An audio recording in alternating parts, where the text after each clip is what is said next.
Alrighty. Hello and welcome to DCW. We're here to chat about the wrestling this week. We're going to jump right in with Roman Reigns, coming back on Monday night. First time he's been on Monday Night Raw in a while. We're waiting to see what's going to happen with SummerSlam, with Seth being out of the picture, obviously. Sort of up in the air. Does he face Braun Breaker? What does he do? Looks like we're getting Roman and Jay versus the Browns at SummerSlam. Roman comes out after Paul Heyman does his spiel, trying to get Roman to lead the group. Obviously, that wasn't going to work.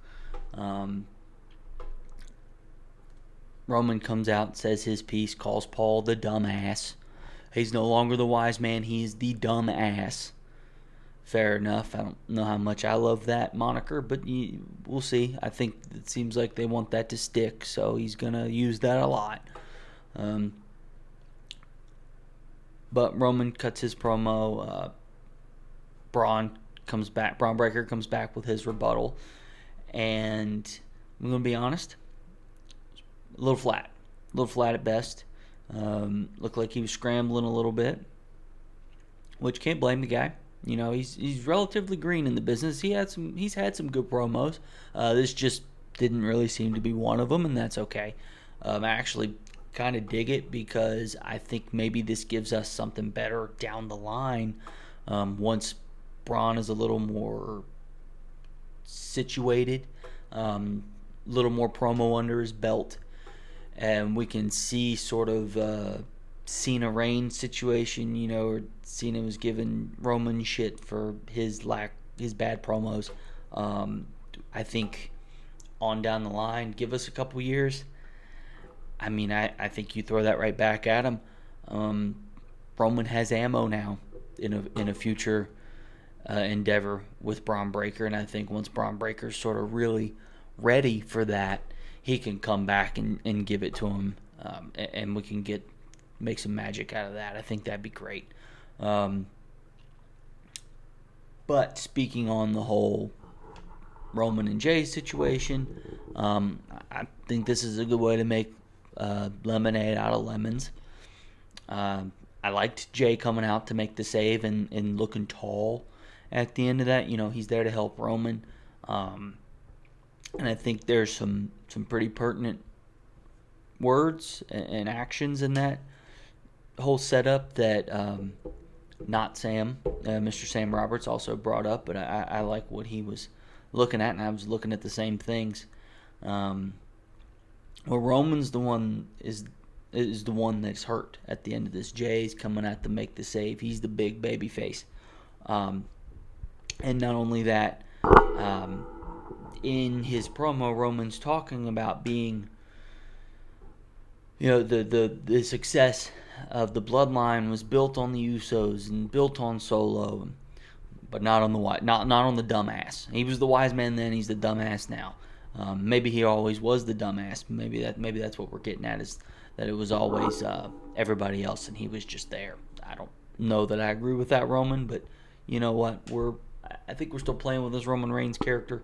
And I don't know that he's a Drew McIntyre, not saying everything that he says is the truth. I think he definitely, his character is known to sort of relay his own truth that may not always, his version of events may not always stick with reality. But it works. So I'm not going to fault him. But yeah, really like that we're still making Jay look good. We're making Jay look like the main event. We're sticking with main event Jay Uso. He may not be in the title picture right now, but he is main event Jay Uso. And we're not letting that slide, and I think that's good, and it really is supported by the audience. I don't buy into the whole, oh, well, he's not that good of a wrestler, he's not a main event guy. Bro, go stand in the arena when Jay Uso comes out. That pop is telling you all you need to know. that feeling everyone in the arena gets when Jey Uso's music hits and it's yeet time tells you all you need to know. You can sit on Twitter and say all day that Gunther was a better wrestler or anybody's a better wrestler. Ain't nobody getting the pop like Jey Uso. Even Gunther's not getting that pop. He's a damn good wrestler. And you know what? I like what he does. He ain't getting that pop. So that's going to keep Jey Uso around. I think Jey Uso has a better connection, and I think it keeps him in that main event scene, which is great. So moving on from that, kind of back in the show, and I'm going to pop around a little bit. We're not going chronological here, but another thing I wanted to talk about was Karrion Kross. Kross gets the win over Sammy, using the pipe once again.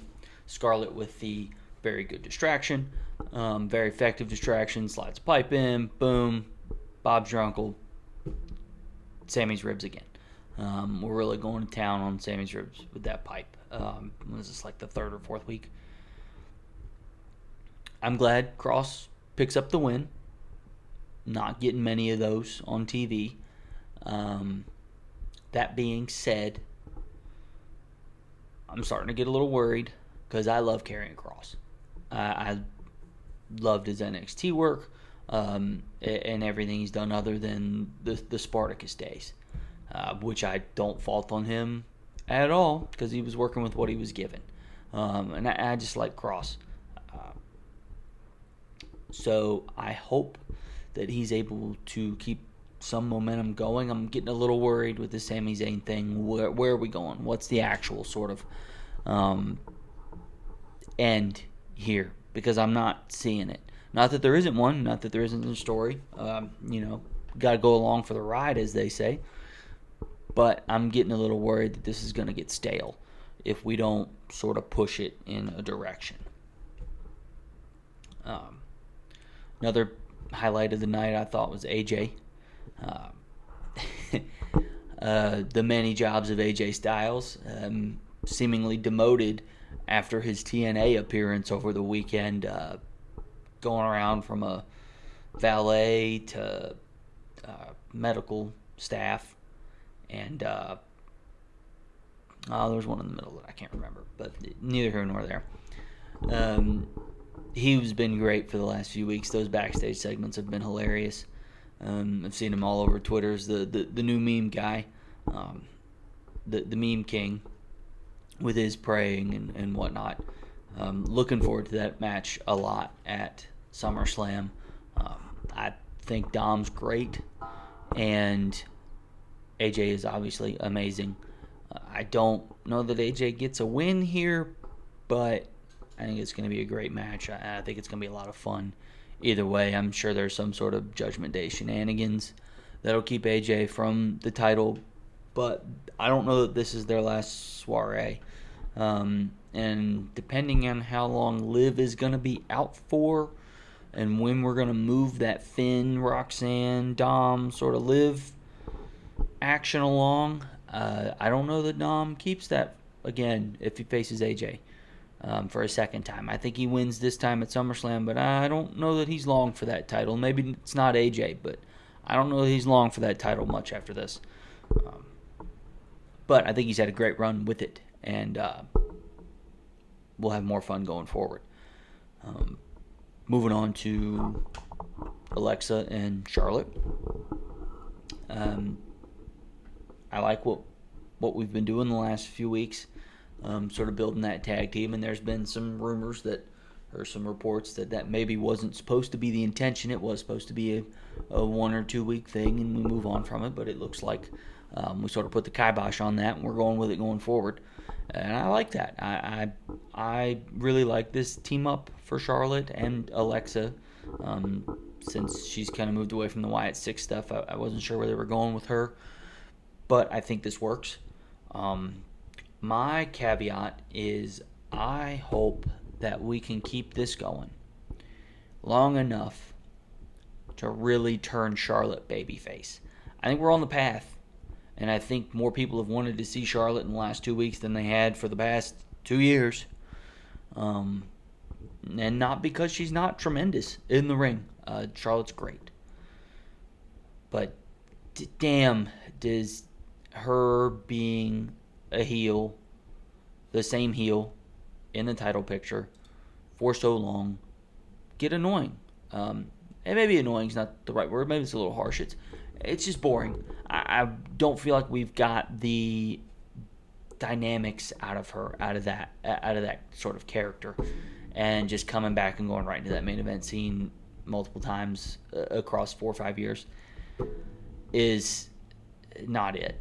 And people will argue against that and say that Rhea Ripley's been in that position for the last 2 years. Yeah, well, again, going back to what I said about Jey Uso, when Rhea came out on Monday night, you heard the pop. It's hard to argue with the pop.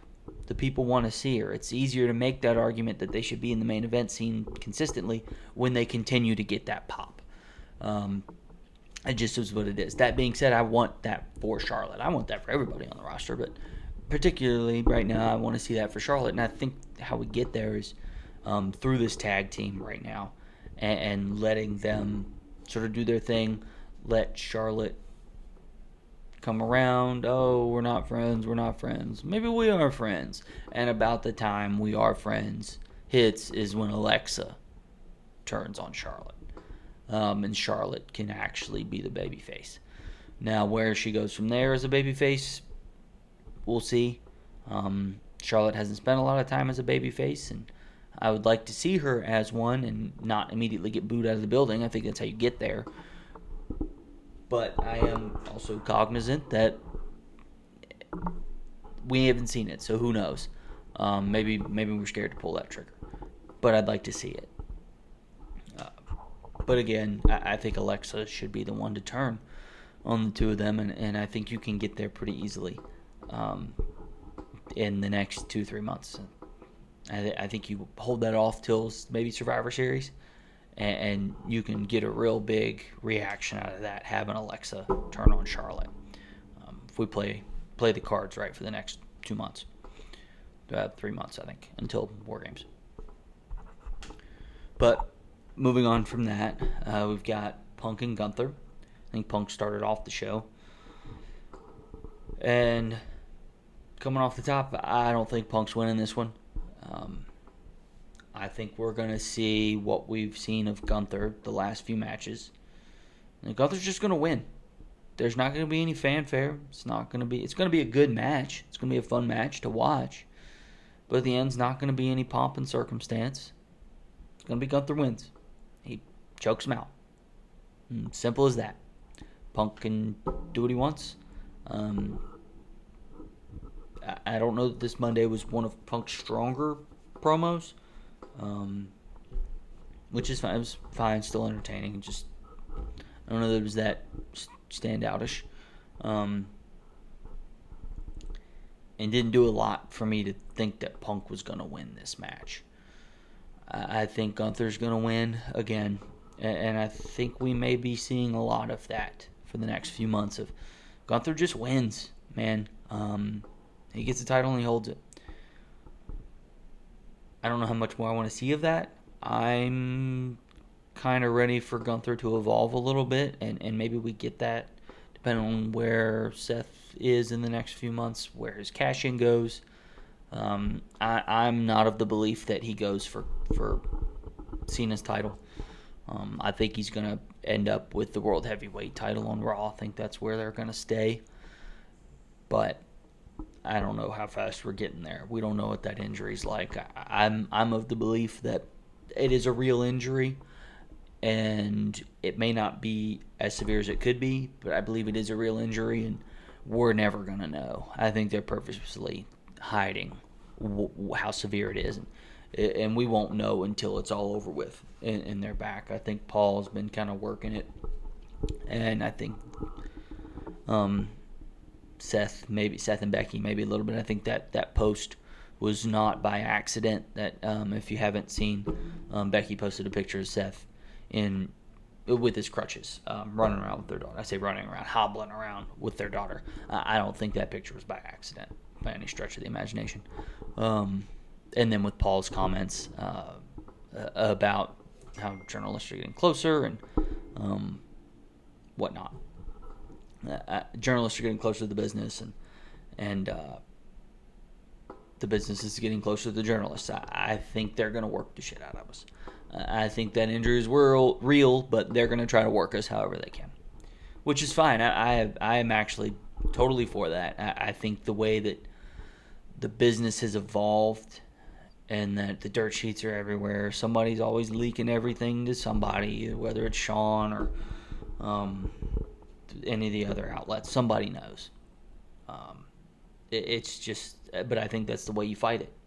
And maybe not fight it is the right word, but it's the way you work it. All right, well, if everything's going to get leaked, then everything's a work now. Everything's a shoot, everything's a work. You never know. And of course, Paul's the mastermind, so he's going to work it however he can. Anyways, moving on to Lyra and Becky, and subsequently Bayley as well. They had a decent little promo about their match, set up for no DQ, no count out. There must be a winner. Lyra comes out, I think, on top of that sort of segment when Becky tries to hit her. But I think the big point here, obviously, there must be a winner and no DQ. That leads me to believe Bayley is interfering in this match. I think Bayley turns heel here. I think we get a Bayley heel turn. As this is sort of developed, I thought we were getting a Lyra heel turn at the start, but man, everything Lyra does, she's getting cheered. The people are loving it. So, I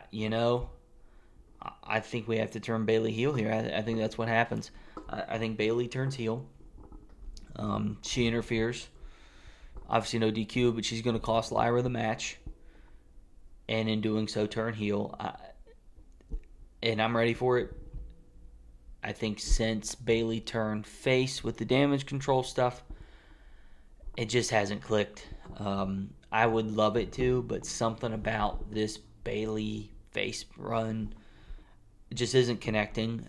I don't know exactly what it is. I think she's been a victim of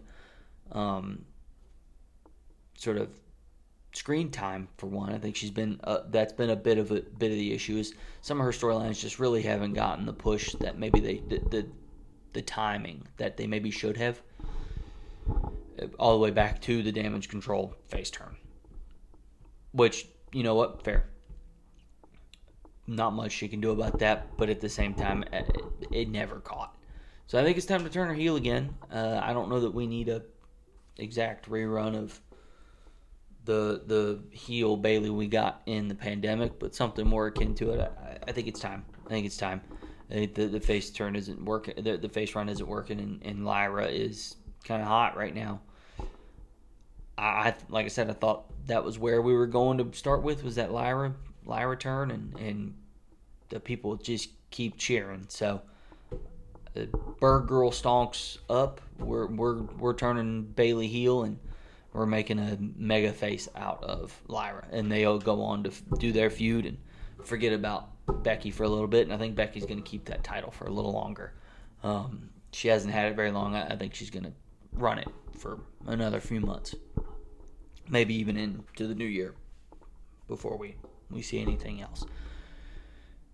But I do think a full-fledged Lyra Bayley run will be good and could get us some good matches here in either Saudi or maybe all the way to War Games. I don't think we go to later Survivor Series, but of course it's with the WWE schedule, we've got PLEs once every 3 weeks, so we'll get a few good matches, at least one good match, maybe two, out of a good Becky Lyra feud with a fully heel Becky. Last two things I wanted to talk about were Ethan Page with the new North American title, saying that he's from Canada, but made his way in America, so he's, the best North American champion, yada yada. Pulls out his new title belt, and as a response to that, we get Santino coming out to challenge Ethan Page to a match for that title. Very happy to see that. Santino on the television is a gem every time. And I think the bigger sort of story out of NXT is the whole Trick Williams and Undertaker thing. And I get, Trick Williams has been calling Taker soft. There's really this whole segment is, I think, at the end, trying to promote LFG with Taker being a coach on there. But I'm going to be honest, I wasn't a fan of that segment because of how it ended. I don't know what we really achieve out of giving Trick Williams, the TNA champion, on an NXT show, a chokeslam from The Undertaker. I think it's not doing anything for anybody. Trick Williams doesn't look any better out of this, and the TNA championship sure as hell doesn't look any better out of this. If I'm TNA, boy, there better be something coming. Because NXT people have both their titles, and their champ is getting chokeslammed on a random Tuesday night by The Undertaker, who's been retired for several years, to promote LFG. It just doesn't sit right with me. I don't think that it serves anybody anything. I get we got to promote the show, but is there a way to do it without making the TNA champ, Trick Williams, look weak? Maybe there's just a better timing. Maybe if we did it last week instead of this week, him coming off winning that title on Sunday night and immediately getting chokeslammed. It just doesn't sit right with me, and it just doesn't. Again, it doesn't make anybody look good. I would have preferred to see a different twist on that segment. And of course, that's where it was going to end up. Trick Williams is running his mouth. Taker's just going to chokeslam somebody. That's cool and all, but I think we gotta save that Uncle Taker card for stuff that works a little better and doesn't make people look weak. But that's where we are. It's not gonna harm Trick Williams, I think, that much, but it just doesn't make the whole situation just doesn't look good. But that's enough of that. That's all I really had for this week. Thanks for watching, listening, however you enjoy this content. And hopefully I will be back next week to chat some more wrestling. So have a good one. I'll see you next week on DCW.